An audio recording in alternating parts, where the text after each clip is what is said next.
कभी सोचा है कि कुछ चीजें इतनी परफेक्ट, इतनी बैलेंस्ड क्यों लगती हैं? इसका राज पता है एक बहुत ही सिंपल से सवाल में छिपा है। क्या ये वैसा ही दिखता है? ये सवाल हमारे चारों ओर मौजूद पैटर्न और डिजाइन के एक गहरे रहस्य का दरवाजा खोलता है।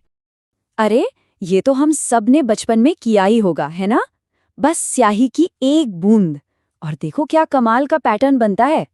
इसमें सबसे खास बात क्या है कि जो इस तरफ है हूबहू वही दूसरी तरफ भी है। ये जो परफेक्ट बैलेंस है ना, बस यही आज के हमारे इस पूरे सफर का सेंटर पॉइंट। और इसे बनाना कितना आसान है। बस एक कागज लो, उसे बीच से मोड़ो, बीच वाली लाइन पर रंग की एक बूंद डालो और दबा दो, और जब आप इसे खोलते हैं तो एक जादुई सिमेट्रिकल पैटर्न तैयार होता है। और बस यही छोटा सा खेल हमें सिमेट्री के सबसे पहले और सबसे ज़रूरी आइडिया से मिला देता है। तो ठीक है, स्याही के धब्बों वाला खेल तो समझ आ गया, पर इसके पीछे का असली कॉन्सेप्ट क्या है?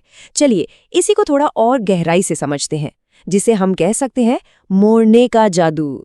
अब यहाँ देखिए, आईने जैसे आधे हिस्से या मिरर हाव्स का मतलब एकदम क्रिस्टल क्लियर हो जाएगा। लेफ्ट वाली इमेज को देखो, अगर इसे डॉट वाली लाइन से मोड़ दें तो क्या होगा? एक हिस्सा दूसरे को एकदम परफेक्टली ढक लेगा। लेकिन राइट वाली इमेज में ऐसा नहीं होगा। बस यही है सिमेट्री का पूरा खेल। तो मतलब मिरर हाफ हम उसे कहते हैं जब किसी चीज का एक आधा हिस्सा एक लाइन, जिसे हम लाइन ऑफ सिमेट्री कहते हैं, उस पर मोड़े जाने पर दूसरे आधे हिस्से को पूरी तरह से कवर कर ले, बिल्कुल एक दूसरे की परछाई की तरह। और पता है, इसे चेक करने का एक बड़ा मजेदार तरीका भी है। उस डॉटेड लाइन पर एक शीशा रख कर देखो। शीशे में जो दिखेगा वो उस तस्वीर के दूसरे छिपे हुए हिस्से को पूरा कर देगा। है ना कमाल? इसी मिरर गेम से हम आसानी से पता लगा सकते हैं कि किसी चीज में इस तरह की सिमेट्री है या नहीं। चलो अब मोड़ने और आईने की दुनिया से थोड़ा आगे निकलते हैं। अब एक कहानी सुनते हैं, एक ऐसी कहानी जो हमें एक बिल्कुल ही अलग तरह की सिमेट्री के बारे में बताएगी। ये कहानी है एक राजा और उसकी कंफ्यूजिंग लॉकर की। तो होता यूं है कि एक राजा था और वो बेचारा बहुत परेशान रहता था। क्यों?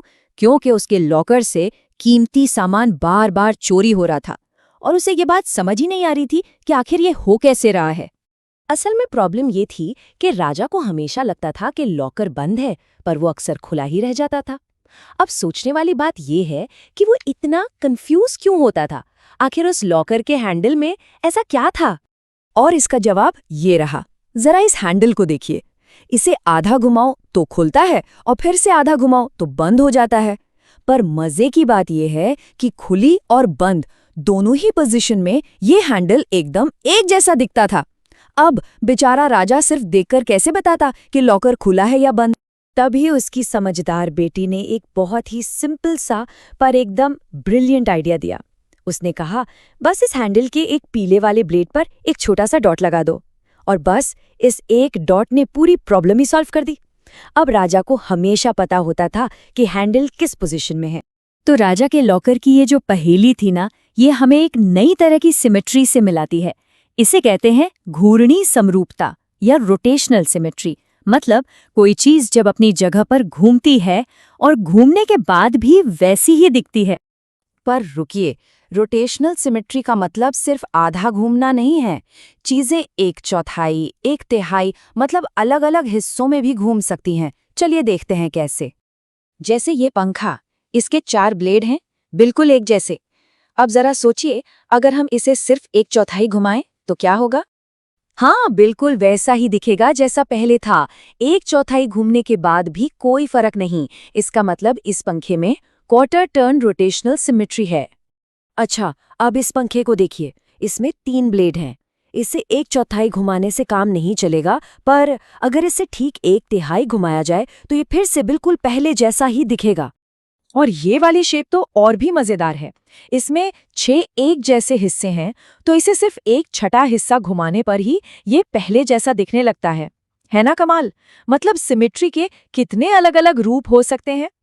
तो ये जो सारे नियम हैं, ये सिर्फ मैथ्स की किताबों या पहेलियों के लिए नहीं है। सच तो ये है कि सिमेट्री हमारे चारों तरफ है, बस हमें उसे देखने वाली नजर चाहिए। जैसे ये साइन बोर्ड पर बना तारा, इसमें तो एक नहीं बल्कि कई सारी लाइन ऑफ सिमेट्री हैं। आप किसी भी नोक से सीधी लाइन खींचो और मोड़ो, दोनों हिस्से एक दूसरे पर फिट बैठेंगे। ये है मिरर सिमेट्री का एक परफेक्ट एग्जाम्पल। या फिर चलिए नेचर में देखते हैं।